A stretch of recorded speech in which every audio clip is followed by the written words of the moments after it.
fue fuerte la caída de hoy. Nos dice, profe, que usted tiene un bajo ancho de banda, así que No posiblemente se le sale ese corte. cartel. Por ahí convendría que apagara la cámara a lo mejor. Eh, es que normalmente puede que suceda momentáneamente, pero recién lo miré el ancho de banda que tenía y tenía 7 megas. Y en upload 7 megas. O sea que no es bajo. Por momentos se ve que se baja y bueno, ese es los servicios de internet por donde yo vivo, ninguno es bueno. Ya no sé qué probar que dé buena, tienen caídas y cosas. Este más o menos en ancho de banda es bueno, normalmente está en 10, pero y en upload y download, o sea que es simétrico. Pero la verdad que a veces tiene caídas, tiene esos cortes que duran un ratito y por más que apagues la pantalla igual se cae, ¿viste? Ese es el problema. Y se, y se vuelve, digamos, a reiniciar rápidamente. Pero la verdad que es un problema.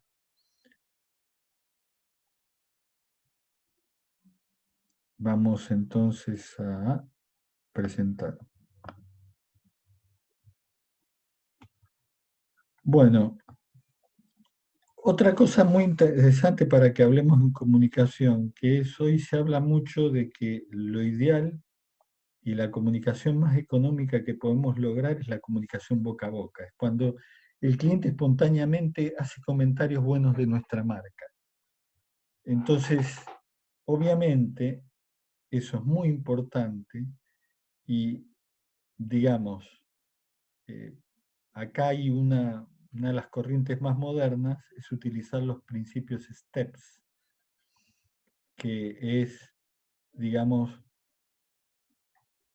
que cuantas más cosas de estas estén presentes en una pieza de comunicación, más chances de que ésta genere boca a boca, ¿no es cierto? La primera es la, digamos, la moneda social, es decir, que a las personas, ¿no es cierto?, les mostremos cosas a través que les, que les provoquen sentimientos sociales, que lo encuentren llamativo, que se reconozcan en los personajes que aparecen, ese tipo de cosas. Después están los activadores.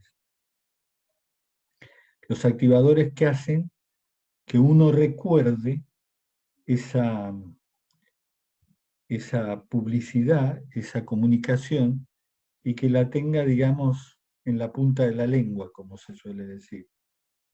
Obviamente esto es, tienen que provocar emoción. Las comunicaciones tienen que provocar emoción. Lo que no provoca emoción no se recuerda. Es así de sencillo. El ser humano tiende a recordar más lo que le provocó, lo que le provocó emoción. Si las cosas no nos provocan emoción, no van a dar resultado. Por eso es que tanto la publicidad apela a generar emoción, ¿no es cierto? Porque sabe que ahí comienza a ser recordado. Después tiene que ser pública, es decir, tiene que volverse pública, ¿no es cierto? También tiene que tener valor práctico y también en la medida de lo posible tiene que reflejar historias, tiene que haber relatos, tiene que haber narrativa que puedan surgir de esa publicidad. Cuando nosotros logramos, ¿no es cierto? Perdón, cuando nosotros logramos el boca a boca, es tan importante porque es 10 veces más efectivo que la publicidad tradicional. Y obviamente es la forma más económica de publicidad. Entonces, siempre que hagamos, hoy se utilizan mucho las redes sociales, las páginas web, justamente porque no son caras, llegan a mucho público y a veces desprenden mucho boca a boca. Entonces hay una realimentación positiva que, que es muy importante. Hay un libro de de Vargas Llosa, que creo que el título era El Hablador, que habla sobre las tribus de la Amazonia, que había un personaje en esas tribus que era el que llegaba digamos, a las aldeas de las tribus y relataba historias. O sea, como ellos no están comunicados por televisión ni nada de eso, es el que va de aldea en aldea comunicando las historias, contando las historias, y así todos se enteran de lo que pasa. Entonces, como se ve que eso es una tradición muy antigua, siempre tengan en cuenta que las historias quedan en la memoria, porque ancestralmente hemos venido escuchando historias todo el tiempo. Eso y la emoción son dos cosas para mí impresionantes que tienen realmente una fuerza tremenda a la hora de comunicar. ¿Qué nos dice la neurociencia respecto a la comunicación? Y ustedes saben que el cerebro tiene básicamente tres grandes sistemas. Uno es el neocórtex, que es la parte externa, que es toda la arrugadita. Tenemos dentro lo que es el sistema límbico, que básicamente es un disparador de hormonas, y las hormonas nos ayudan a tener determinado tipo de comportamiento. Y después, eso lo vamos a ver con más profundidad en un punto que vamos a ver, que es el punto 7. Ahí vamos a estudiar bastante este tema del neocórtex, ¿no es cierto? Y después vamos a tener el tema de, o sea, lo que refiere a lo emocional, que es lo instintivo, y lo que se refleja normalmente en el sistema límbico. Y a su vez, el cerebro tiene dos sistemas, dos redes neuronales muy importantes, que es la red neuronal consciente y la red neuronal por defecto. Entonces, en el neocórtex se maneja la intención. En el sistema límbico, la emoción, y después está la memoria, que es la que recuerda, pero recuerda tanto más cuanto más emoción le provocó. Y si le provocó placer, mejor. Si de alguna manera mi publicidad activó endorfinas, que es la hormona del placer, obviamente va a quedar más grabado en la memoria. Bueno, ahora pasamos a distribución, que es que ustedes saben que a veces los que producen algo no lo venden directamente al público, sino lo hacen a través de etapas de intermediación. A nosotros en esta materia la intermediación no es una cosa que nos interese tanto, pero sí hay que identificar cuáles son las etapas de distribución que vamos a tener y qué costo tienen, porque eso es muy importante, porque a veces son costos muy importantes. Entonces, ¿qué vamos a determinar? La estrategia de distribución. O sea, si vamos a ir sin intermediario, con un nivel de intermediación, con dos niveles o con más niveles de intermediación, ¿cierto? Y eso, mientras la cantidad de niveles define el nivel de intermediación, ¿cierto? Si tengo 3 niveles de intermediación, coloco 3, si tengo 2, coloco 2, etcétera, etcétera. Y esto hay que tener claro cuál es el sistema que nos conviene más en caso de que decidamos tener intermediación. Y después tenemos la última parte, un plan mercadeo, que es la inteligencia, que es, digamos, es de dónde sacamos la información que utilizamos para entender en el mercado en que estamos, entender nuestros clientes. Por eso es importante contar con un sistema de vigilancia e inteligencia estratégica. ¿Qué es un sistema de vigilancia e inteligencia estratégica? Es un modo sistemático de observar todo lo que me interesa en el contexto y todo lo que me interesa en el mercado. ¿Cómo se hace? Hoy en día el método más común es a través de la web. Lo que se hacen son elaborar algoritmos de búsqueda que se disparan a determinadas horas o en determinadas fechas y determinadas horas y hacen búsquedas de todos los temas que me interesan. Una vez que yo recibo ese material, lo clasifico y lo distribuyo en la organización al que más le interese, ¿no es cierto? Y así me mantengo actualizado sobre qué hace la competencia, sobre qué hacen los clientes, sobre, por ejemplo, si salió una patente nueva, si hay una marca registrada nueva, etcétera, etcétera. También con eso podemos realizar benchmarking. También es necesario implementar un CRM, ¿se acuerda que lo habíamos visto en el primer paso? Ese software para guardar ahí toda la información del cliente. Después hay que evaluar las fuentes de acuerdo a su confiabilidad. Esta me parece genial, esta no tanto, esta es bastante mala. Y realizar periódicamente un análisis de contexto y una investigación de mercado.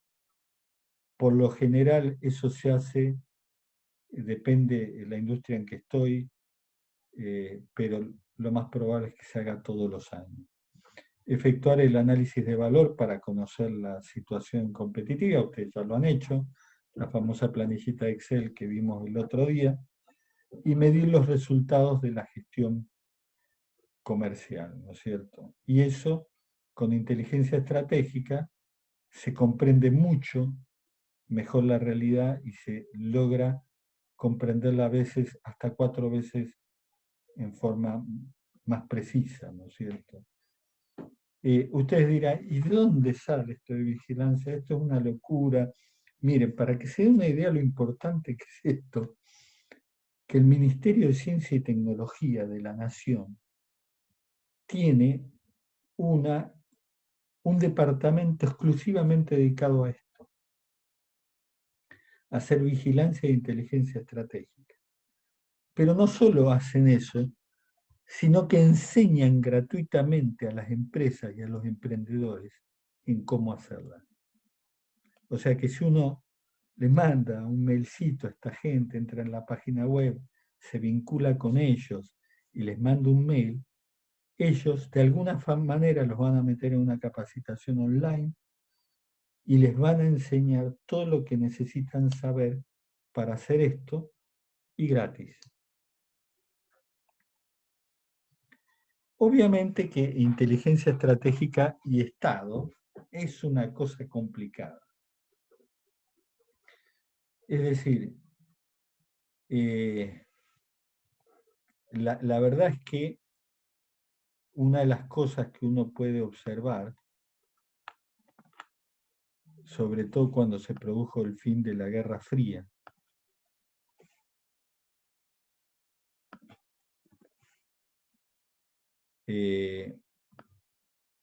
todas las agencias de inteligencia quedaron con poco trabajo.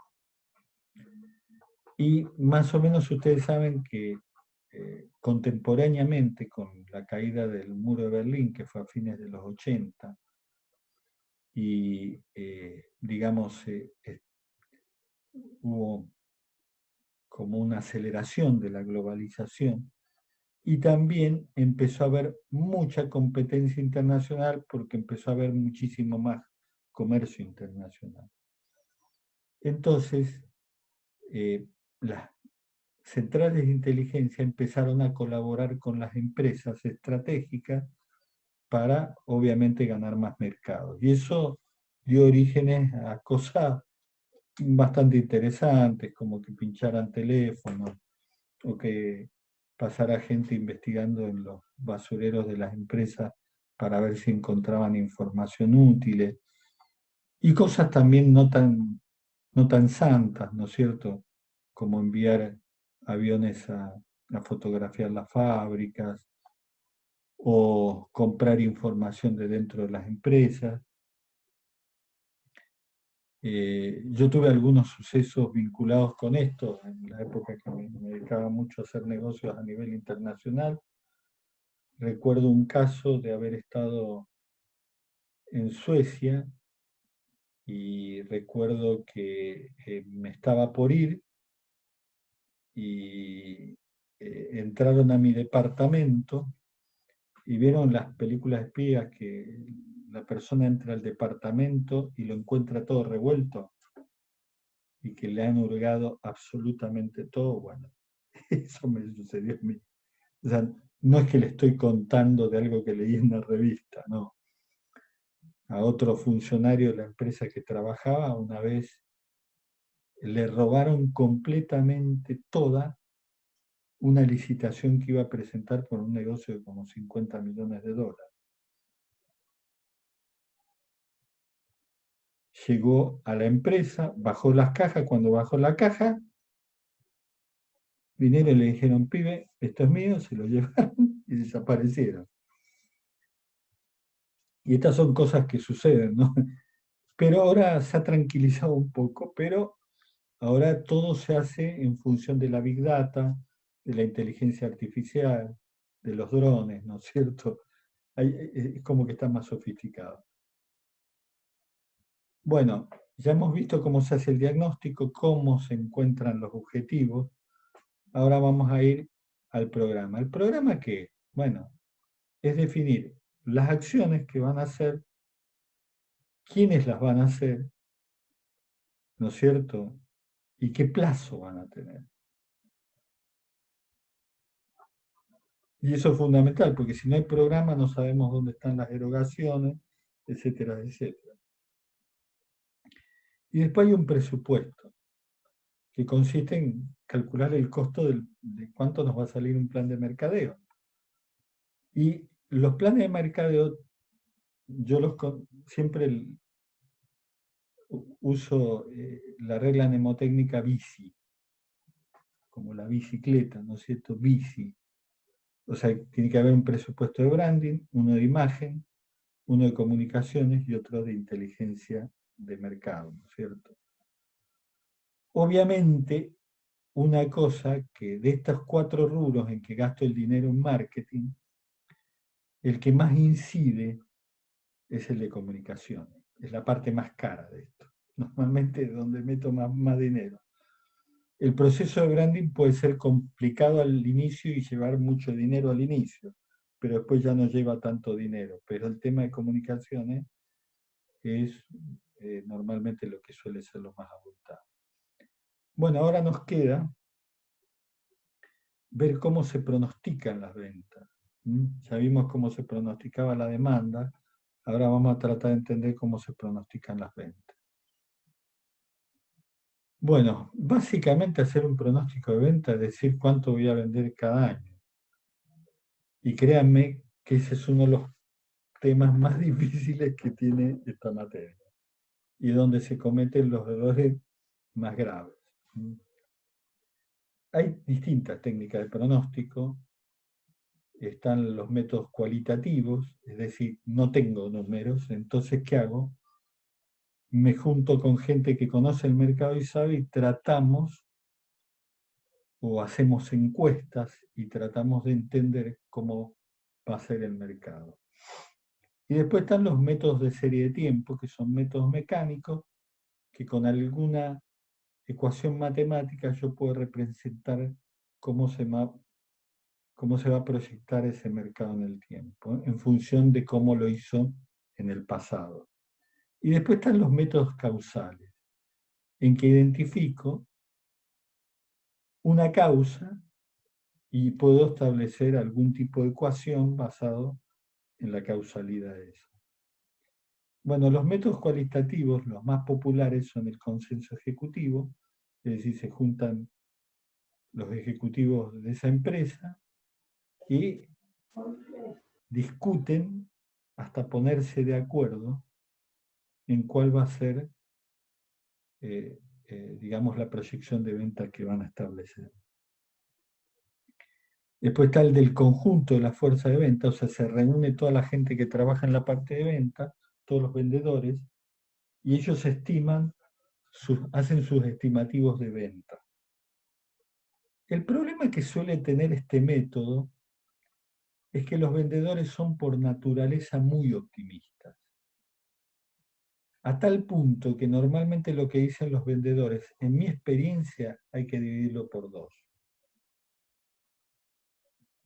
¿no es cierto? Porque realmente son tremendamente optimistas y uno suma todo lo que dicen los vendedores y normalmente dan cifras que después rara vez se cumplen. Y después el otro método es encuestar a los clientes, a los consumidores, ¿no es cierto? Y preguntarles para ver qué expectativa tienen de comprar y eso nos da una idea, ¿no es cierto? Después están los métodos de serie de tiempo. Yo acá les propongo un libro que es Preparación y Evaluación de Proyectos de Nasir y Reinaldo Zapac Chain, por si quieren profundizar el tema. Pero para mí de métodos de serie de tiempo hay solo dos que importan.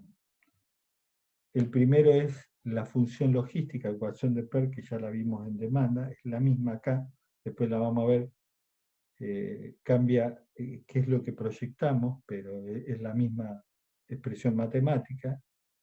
Y después el tema de los promedios móviles. El tema de los promedios móviles, tratan de recordar, lo han visto en estadística, es muy sencillo, está en el Excel también, es muy simple de aplicar y son los dos métodos que realmente sirven para algo. Los demás, la verdad, no les veo mucha aplicación. Y después están los métodos causales. Entonces, el método causal es, ya lo vimos en demanda también, es la ecuación econométrica. Nosotros usamos la versión de Cobb-Douglas, que siempre tratamos de vincular, acá está la de la demanda, por ejemplo, que vincula a la demanda con el PIB, con el precio y con el costo publicitario. Entonces, y acá está cómo proyectar la demanda para que quede claro. O sea, primero hay que proyectar el PIB. ¿Cómo se proyecta el PIB? Proyectando el PIB per cápita y la población. ¿Sí? Una vez que proyecto el PIB per cápita y la población, puedo proyectar el PIB. Después, el PIB per cápita es normalmente un PIB cero del momento del primer año que conozco y se multiplica por 1 más una tasa ρ a la t, o sea que sería PIB 0 por 1 más, supónganse 3% a la 1, PIB 0 en el año siguiente, PIB 0 por 1 más por 4% a la 2 y así sucesivamente. La población se puede estimar por la función logística. Normalmente el INDEC y hay un montón de organismos que hacen proyecciones de población, la pueden hacer ustedes, pero también vienen dadas, pueden tomarlas del INDEC, que el INDEC hace proyecciones de población hacia atrás y hacia adelante. El INDEC hace un censo cada 10 años y después con ecuaciones une los años intermedios, ¿no es cierto? Bueno, y esto es básicamente cómo se proyecta. Después también otra forma de proyectar cuando se está en etapa de crecimiento es la función logística. La función logística tiene una teoría muy sencilla que acá la explican.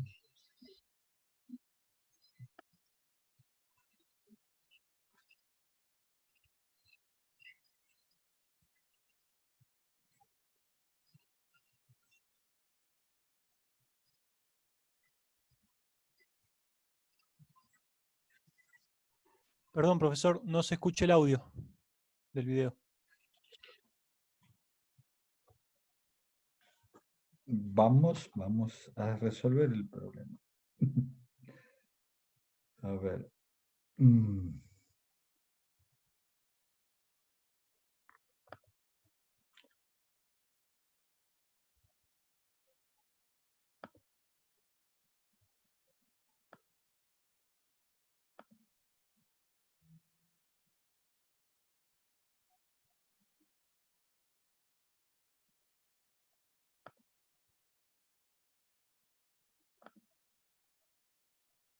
¿Ahí lo escuchan?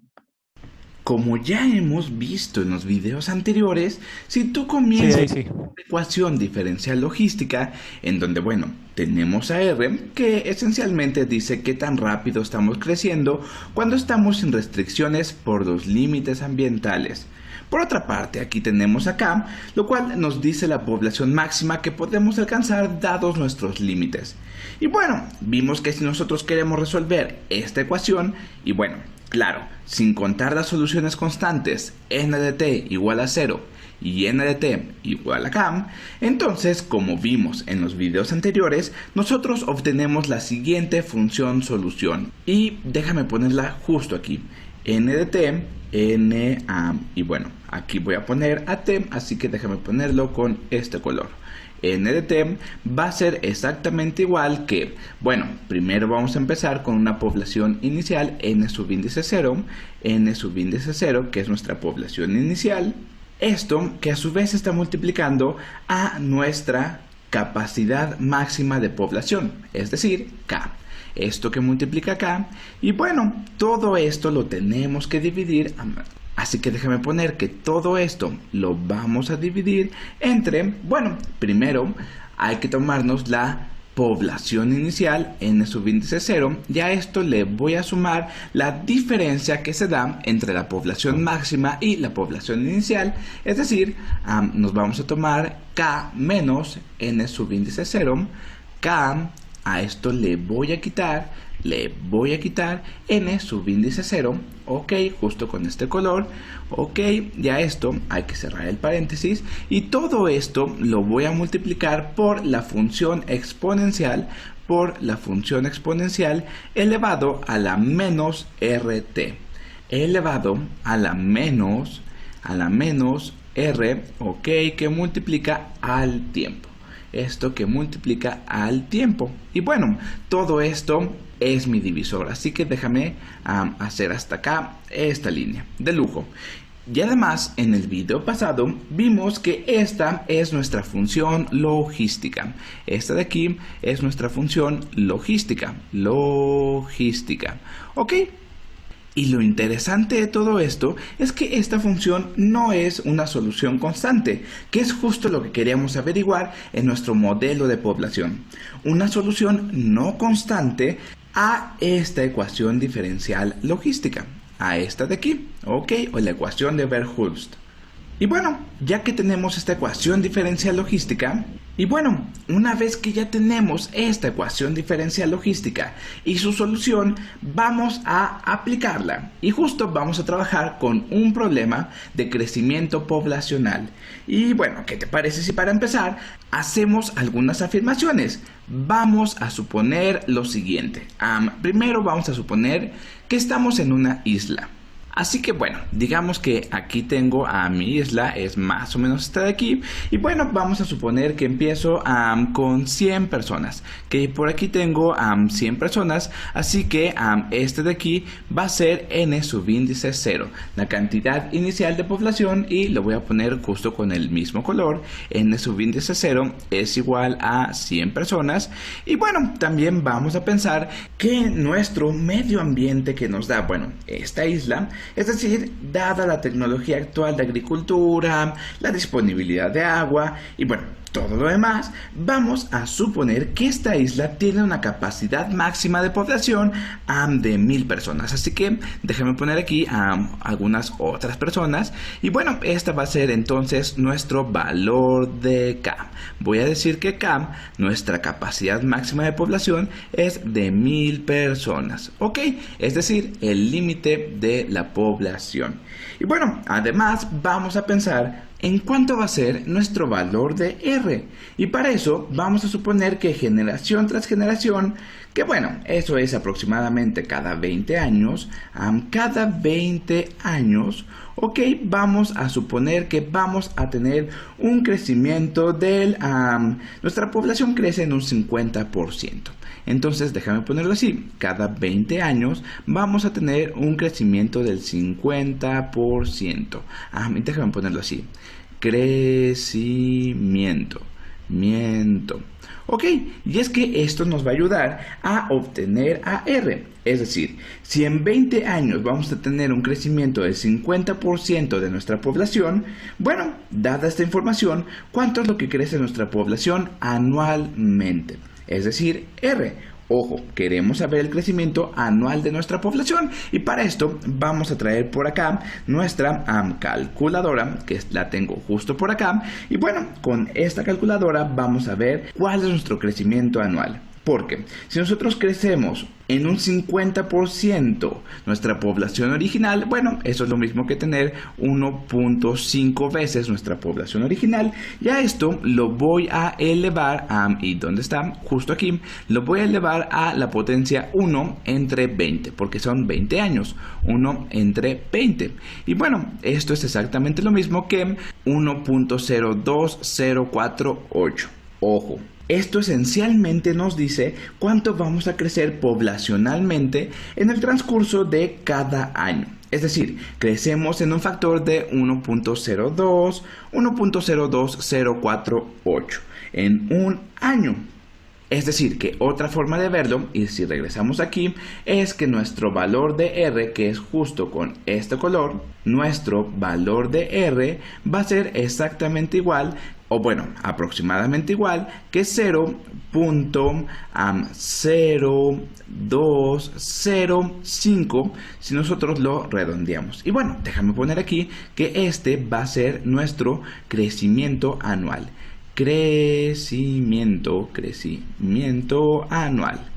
Crecimiento anual. Y ojo, estamos contando a T en años, así que déjame ponerlo.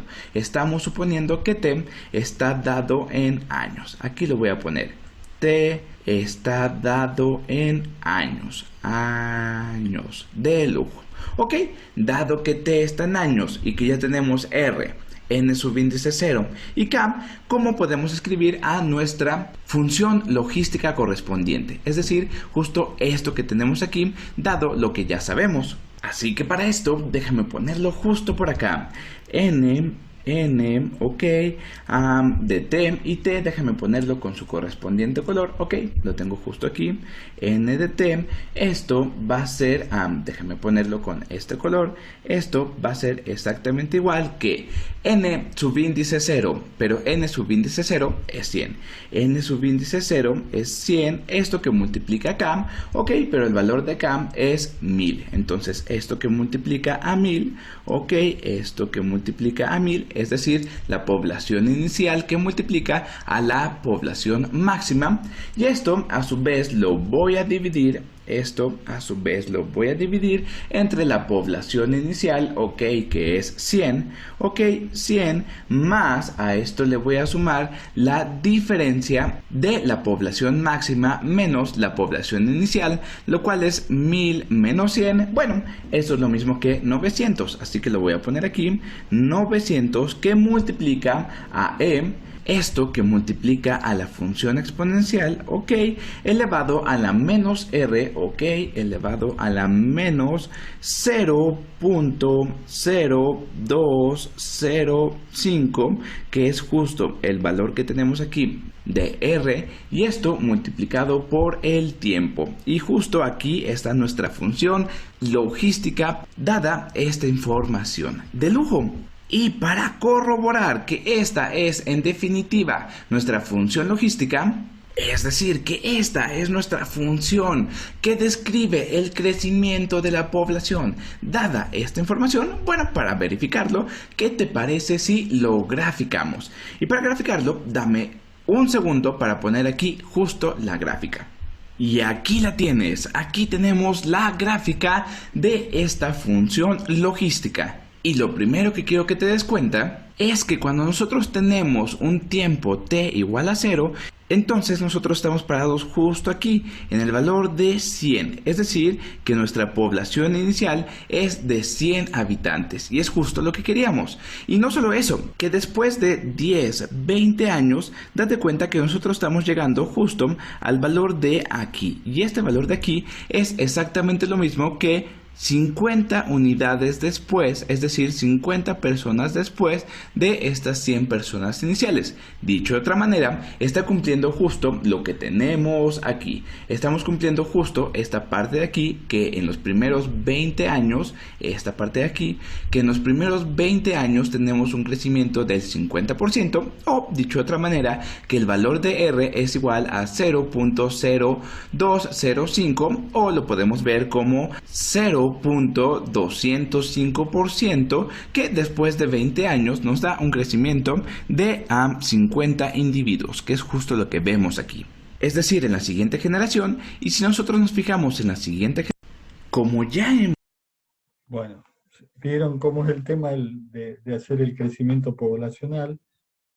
Después los vamos a ver en la práctica con algún detalle más.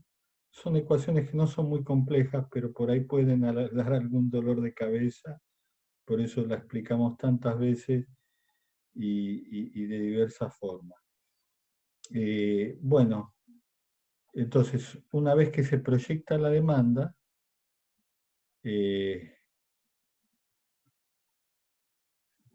viene la pregunta de cuál es la venta, ¿no es cierto? La venta es igual a la demanda por la participación en el mercado que tiene esa empresa. Y así como vimos que crece la demanda de alguna forma, que ya lo vimos en el capítulo anterior, también puede crecer la participación en el mercado. ¿De qué dependa que crezca mi participación en el mercado? De la estrategia comercial que voy a poner. Entonces, esto normalmente da origen a que haya un acuerdo entre los ejecutivos de las compañías y los vendedores para ver a cuánto vamos a hacer crecer la empresa. Si la política comercial es agresiva, o sea, a ver, si la política comercial es tranquila, seguramente voy a aumentar las ventas de un modo, directamente voy a hacer un tita 0 más 1 más una tasa a la t. Pero si voy a ser más agresivo, también podría usar una función logística. Y ahí está la misma función logística que vimos recién, pero para aplicarla, en vez de a la población, o en vez de a la demanda, como vimos el capítulo pasado, para aplicarla a la participación en el mercado. ¿Por qué? Porque estamos esperando hacer una política muy agresiva. Y ahí lo que vamos a tener que ponernos de acuerdo para trazar esto, obviamente la participación de mercado que tenemos hoy la conocemos, es a cuánto queremos llevar la participación de mercado y en cuántos años lo queremos lograr. ¿Me entienden? Y eso nos va a dar la curva de la participación de mercado. Entonces acá esto ya resume, lo que vamos a resumir toda una tabla que va a decir los periodos de tiempo, la cantidad, las ventas, el crecimiento y el porcentaje que voy a gastar en marketing y ventas, ¿no es cierto? Una vez que conozco esto, tengo lo que se llama un pronóstico de venta. ¿Hay alguna duda hasta acá?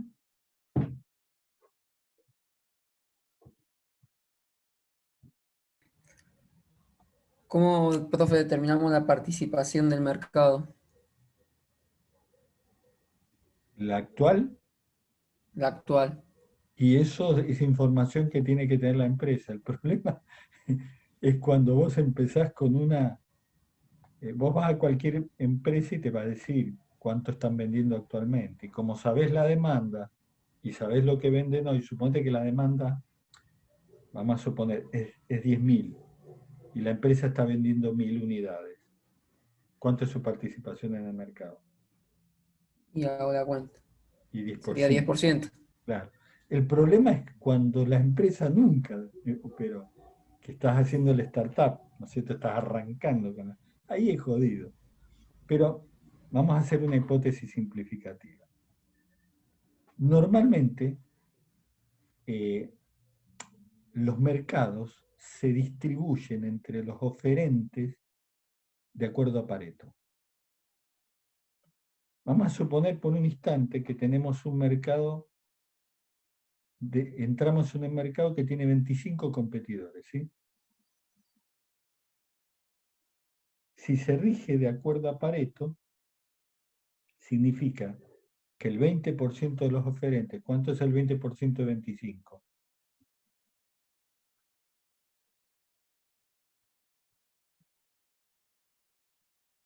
¿Cuánto es el 20% de 25 oferentes? 5. 5. Esos 5 oferentes van a tener el 80% del mercado. Y los 20 restantes, ¿cuánto van a tener?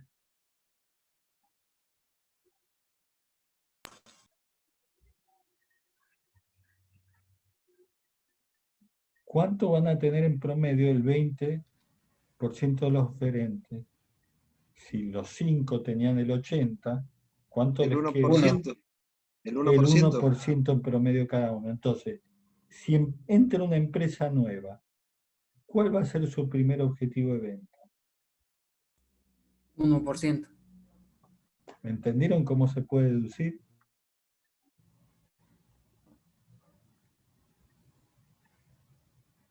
Bueno, y acá hay otra técnica. Es decir, vamos a suponer que la empresa que están analizando ustedes vende proyectos, ya sea proyectos de construcción, proyectos de electromecánicos, o es, por ejemplo, una consultora de ingeniería y vende proyectos, ¿no es cierto?, de lo que sea. ¿Cómo hacemos en ese mercado, que obviamente es un mercado B2B, es decir, business to business, cómo hacemos para estimar las ventas? Porque ahí no hablamos, este año vamos a vender 10.000 unidades, o este año, no es, o sea, no es como la industria automotriz, o como el que vende computadoras personales, sino se trata de ganar contratos, de ganar proyectos,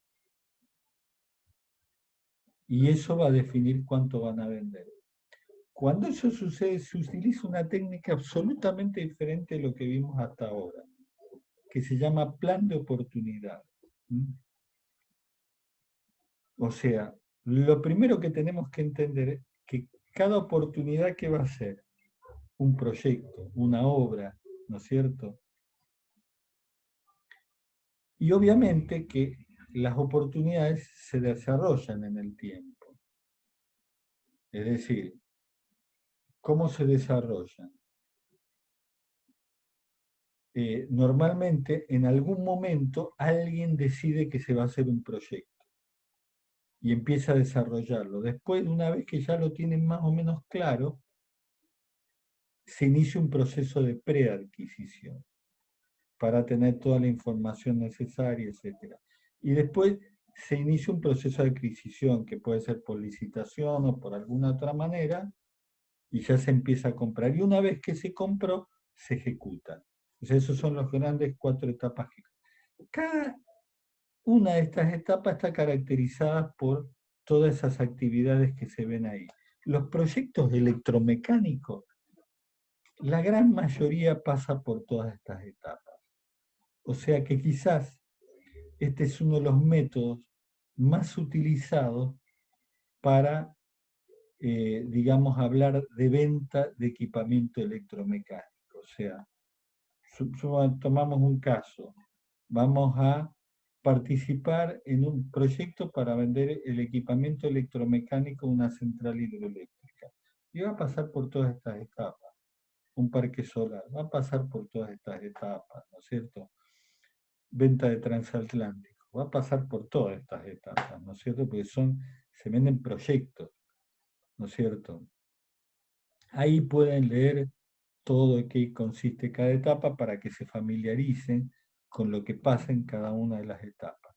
El problema es que lo primero que se ve es lo que se llama el comportamiento de funnel. El comportamiento de funnel es que yo empiezo con un número de oportunidades en la etapa de desarrollo se me achica en la etapa de preadquisición, porque alguna se va cayendo, se achica en la etapa de adquisición, ejecución, llegan bastante menos, ¿no es cierto? Entonces muchas veces yo voy a seguir desde el comienzo estas oportunidades y algunas directamente no se van a dar nunca, porque van a ser abandonadas o porque no les cerró bien el proyecto, por lo que fuera, ¿no es cierto? Entonces, para hacer un plan de oportunidades, acá está todo muy bien explicado en el apunte, eso lo dejo que lo lean ustedes. Yo directamente prefiero que en la clase práctica tomemos un ejemplo, tienen una planilla, en todas las cosas que les entregamos, que resuelve estos casos, y la verdad que leerlo no es muy difícil, pero es mucho más fácil ver cómo se resuelve un ejemplo real.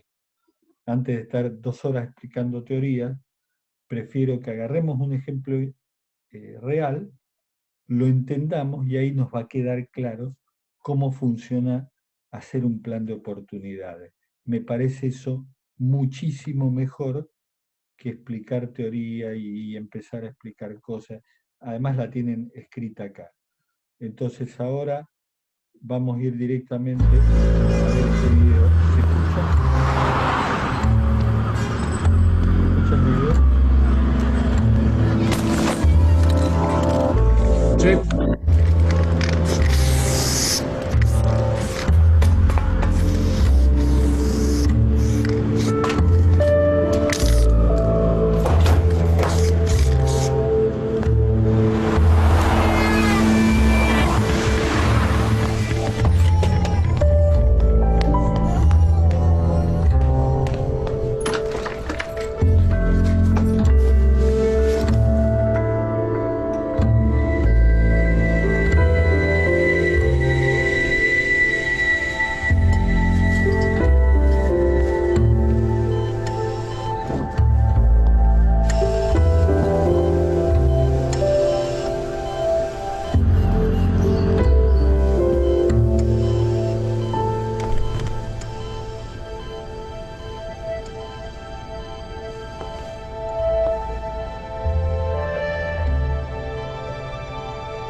¿Entienden ahora cuando les digo que una comunicación es efectiva cuando provoca emoción?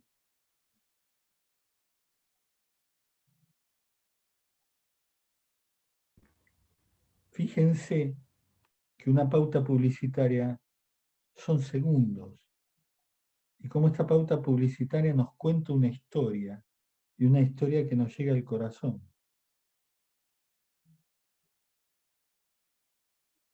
Eso es muy importante en este tema. Bueno, acá llegamos al fin de esto. Les quiero contar, además de que pregunten las dudas que tengan, les quiero contar algunas cosas, que son las siguientes. Primero, la próxima clase es una clase práctica, que vamos a explicar toda la práctica referida a mercadeo. Una vez que terminemos eso, ¿a qué nos vamos a dedicar? A seguir viendo, nos vamos a dividir en los 3 grupos, o sea, 6 grupos cada uno, y que van a empezar a mostrar qué paso les corresponde para el lunes mostrar. Contexto, profe, creo. El contexto. Los que no alcancemos a ver el lunes van a pasar a una clase de consulta que vamos a pactar, los que van con Esteban va a ser el jueves, probablemente Pablo también lo haga el jueves, y conmigo vamos a pactar un día, vamos a charlarlo ahí un día y una hora a la que nos podemos encontrar, porque no estoy muy familiarizado con con los horarios y esas cosas de ustedes. Y vamos a seguir, y la semana que viene, si Dios quiere, ya vimos contextos todos. Entonces, la próxima semana habría que ver mercado, y esto que vamos a ver ahora, contexto, se va a ver recién dentro de 2 semanas, ¿no es cierto? 2 o 3 semanas. Y mientras tanto vamos a ir elaborando las siguientes teorías de los siguientes pasos, ¿no es cierto? Y así esa es la dinámica que vamos a emplear en toda la materia. Por eso es muy importante que ustedes trabajen y traigan para el lunes todo el tema de contexto resuelto, lo cargan obviamente en Moodle, pero ustedes saben que grupo por grupo vamos viendo su presentación, corrigiendo todas las cosas que nos parece que se pueden ir mejorando, y así vamos entre todos haciendo el trabajo y tratando de llegar a fin de año con un trabajo bastante avanzado, cosa que después solo le tengan que hacer los retoques y los perfeccionamientos que son de rigor, ¿no es cierto? Y vayan haciendo el plan de negocio en gran medida durante la cursada, ¿no es cierto? Ahora, me gustaría que preguntaran las dudas que tienen ahora, porque nos quedan unos minutos y los podemos aprovechar en eso.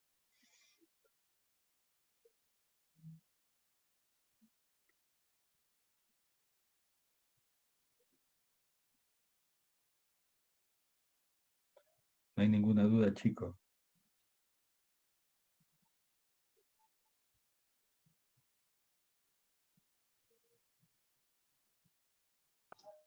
De mi parte no, por lo menos, profe. Enzo, hoy estás callado.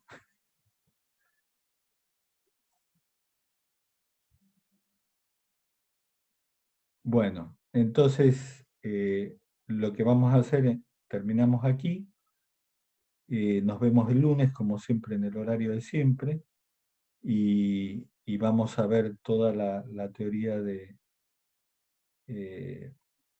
empezar con la parte práctica de mercadeo, para después seguir con el tema de contexto y que nos vayan mostrando cómo ustedes avanzaron en eso y cuáles son las dificultades que han tenido y las cosas que en realidad necesitan.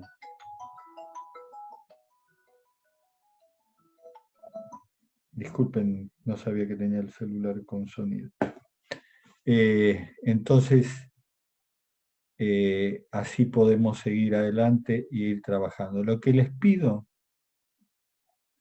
es que toda información que ustedes utilizan para hacer su trabajo, van a encontrar una información que les pareció capísima, ahora que ya empiezan con la parte de mercado y de mercadeo, sacaron una página web, valores, todo eso, guárdenlo. Eso se llama en la jerga papeles de trabajo, aunque ya no son más papeles, pero se sigue haciendo así, o sea, working papers, ¿no es cierto? Entonces, ¿qué se hace con eso? Ustedes van a crear en su máquina, no es necesario que lo tengan todos, sino que por lo menos uno lo tenga, un directorio con el trabajo. ¿Y qué va a tener? El paso 1, el paso 2, el paso 3, ¿no es cierto? Cada uno de los pasos. Y ahí van a guardar toda la información que les pareció interesante de cada paso. ¿Por qué eso?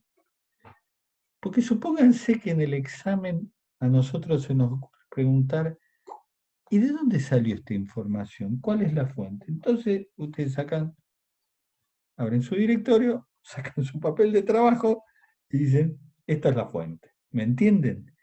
Eso siempre hay que tenerlo, porque cuando se hacen plan de negocios, los planes de negocio normalmente son auditados. Entonces hay que tener ese orden, de que cuando uno encuentre una información interesante, guárdenla. Hoy se utiliza mucho guardar el link. A veces me ha pasado a mí de cliquear ese link y que ya no existe. Si pueden guardar la información, mejor. Si quieren guardar el link, también. Pero no se conformen con el link, porque a veces hay páginas que desaparecen, o link que desaparecen o se reemplazan por otros y después no los pueden volver a encontrar. ¿Entendieron lo que quiero significar con esto? Sí, profe. Sí, guarden las cosas. Esto, van metiendo cada una, capaz que en cada paso van a guardar, no sé, 4 o 5 referencias que les gustaron, o supónganse, otro papel de trabajo puede ser en el proceso, van a hacerlo en función de una máquina y pidieron una cotización de esa máquina. Bueno, guarden esa cotización, porque ustedes van a poner una tabla en algún lado, no, la máquina esta cuesta $35.000. Y le vamos a preguntar, ¿de dónde salió eso? Y tienen algo que lo apoye, ¿no es cierto? Capaz que lo sacaron también directamente de una página web. Guarden el dato, lo sacamos de la página web de la empresa tal. El link de esa página web, ¿no es cierto? Estas cosas hacen al orden de hacer un plan de negocio y hacerlo después que sea entendible, porque algún día ustedes terminan el plan de trabajo, de negocio, y eso se va a ejecución. Y la ejecución quizás no la hagan ustedes, la haga otra gente. Y es tan bueno cuando le dejan toda esa información porque la gente después no se pierde. ¿Entendieron esto? Sí, profe, perfecto. Entonces, ¿en qué consiste el plan de negocio? Básicamente en la presentación de PowerPoint que ya están elaborando. En las planillas que están llenando, ¿sí? En un modelo económico-financiero que van a hacer ustedes. Ustedes tienen también, creo que un modelo en todo lo que les di. Hay un modelo que si no se animan a hacer un modelo ustedes pueden usar eso, pero yo no me hago responsable del modelo, ¿no? El modelo es una cosa que tienen que hacer ustedes. Si por ahí tienen dificultades para hacerlo, hay un modelo bastante genérico que pueden utilizar ahí, pero se hacen responsables de él, ¿no es cierto? Y eso es todo. Y además los papeles de trabajo. Los papeles de trabajo nosotros no les vamos a pedir que nos los entreguen. Eso lo van a guardar ustedes y lo van a tener a disposición para cuando lo necesiten. Lo que sí les vamos a pedir son la presentación de PowerPoint y las planillas. ¿Mm? Ningún documento Word, nada de eso, ¿no? Solamente van a entregar presentación en PowerPoint y las planillas. Y después van a tener guardados sus papeles de trabajo. ¿Está claro? Sí, profe. Bueno, chicos, Perfecto. muchísimas gracias por todo. Les deseo un hermoso fin de semana. Les recuerdo, hace 16 días que Argentina es el peor caso de COVID del mundo. Tengan cuidado, más que nunca cuídense.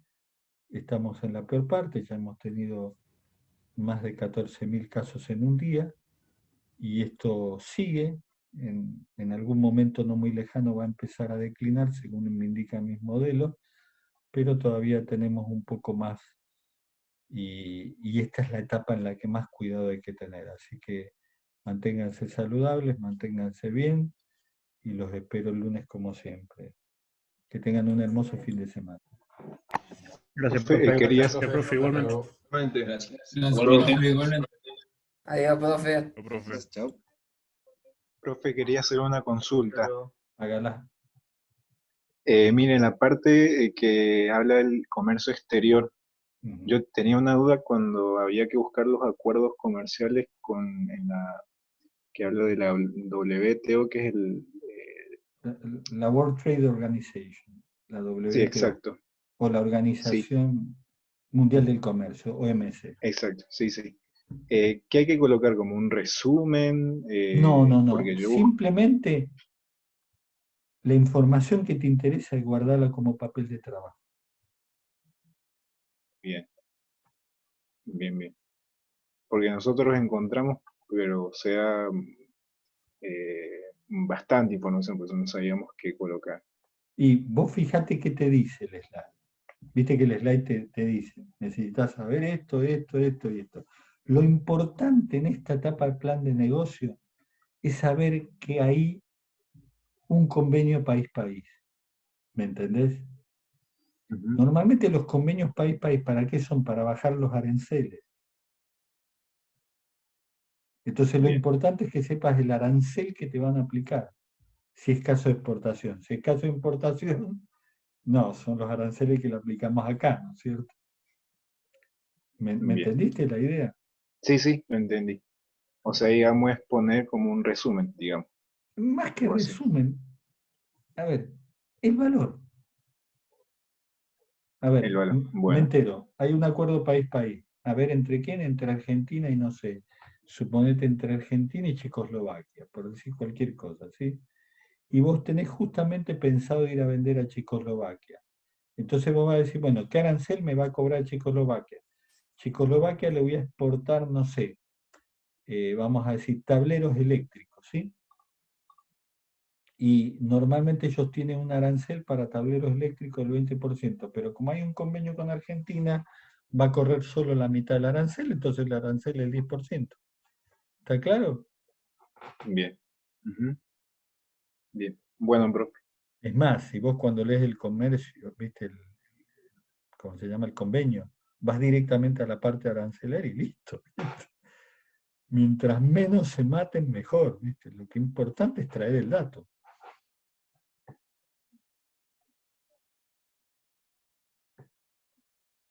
¿A dónde están pensando mandar algo?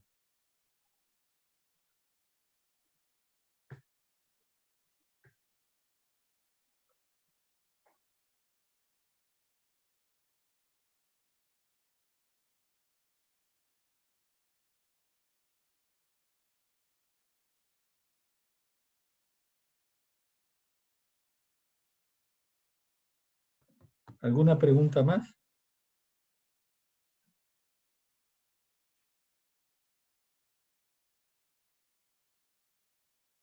Lo molesto, profesor. Sí, Andrés. ¿Puede ser que ¿cómo se llama? El crecimiento del PBI en una parte en contexto que nos pide la evolución de acá a 3 años, del 2020 al 2023, a nivel mundial se consiga hasta el 2021, puede ser, según las fuentes del Fondo Monetario. No, lo Conseguí de que pasa es Argentina que ha hasta el habido un 2023. problema, ha habido un problema por el COVID. Ha sido tan grande el impacto que nadie está proyectando. Normalmente, Ah, ok. si no lo encontrás en el Fondo Monetario Internacional, pero es por esto, porque normalmente ellos proyectaban hasta 5 años, ¿no es cierto? Pero ahora con el lío que se ha armado, ¿viste? Nadie tiene la bola de cristal, pero podés utilizar otra fuente. Sí, sí. Yo había conseguido para Argentina, era una nota de un diario Sí. donde también mandaba un enlace del FMI y encontré que para Argentina, o sea, parece que estaba también sin lo del COVID y decía que Argentina iba a crecer los próximos 3 años, 2021, 2022 y 2023, 2,1, 2,2 y 2,3. Claro, ¿ves? Y tenés que hacer, siempre hay que hacer lo que se llama data mining, ¿viste? Una de las peores cosas que tiene hacer un plan de negocio es que tenés que hacer mucho data mining, ¿viste? No es que te Sí, viene un plano y te dice todas las dimensiones de la pieza y está todo ahí, no, acá hay que salirlo a buscar. Y ahora sí. es genial porque tenemos la web. Vos no sabés lo que era esto cuando no había internet. Claro, ahora hay muchos más datos, ¿verdad? No, antes era la muerte. Tenías que hacer viajes para buscar datos. ¿Me Claro. entendés? Era una locura. Ahora, al contrario, por ahí tenés problema que encontrar demasiados datos y no sabés cuál dato sirve y cuál no, ¿viste? Sí, sí, ahora lo que cuesta es filtrar esa información. Y, ¿viste? Suponete, cuando vos tengas una información de varias fuentes, me la mostrás y yo te digo, toma esta que me parece más confiable, los ayudo en eso, ¿viste? Ah, bueno, bueno, entonces el lunes cualquier cosa le preguntamos ahí la fuente esa que encontramos.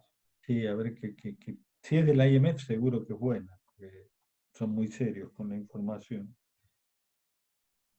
Ah, ok, ok, sí. Sí, habíamos encontrado una de Mira, Argentina y Banco bueno, y la del... Mundial, mira, Banco Mundial, Fondo Monetario Internacional, agencias de crédito de exportación, todas esas son instituciones agencias multilaterales de crédito, qué sé yo, el Banco de Desarrollo Asiático, el BID. Esas son fuentes que cuando te ponen un dato, han habido un montón de economistas detrás calculando. Claro, claro, sí. No te digo que no le pueden errar, pero imagínate si tomás una fuente cualquiera, si ellos le erran lo que son los demás, ¿viste? Sí, sí. Entonces, Y ahora los pronósticos van a estar re difíciles de hacer, así que sí, también va. sí, van a ser muy complicados. ¿No ves que ya hay muchos que no están publicando? Por eso, ¿viste? Nadie tiene idea cuándo termina la pandemia, ¿viste? Porque Claro. nadie tiene idea cuándo las vacunas van a estar disponibles. Sí, otro problema. No pueden especular tampoco con eso. Claro, ¿viste? Es muy complicado. Claro. Bueno, muchísimas gracias, profesor. Andrés, No no, le quito más gracias a vos. tiempo.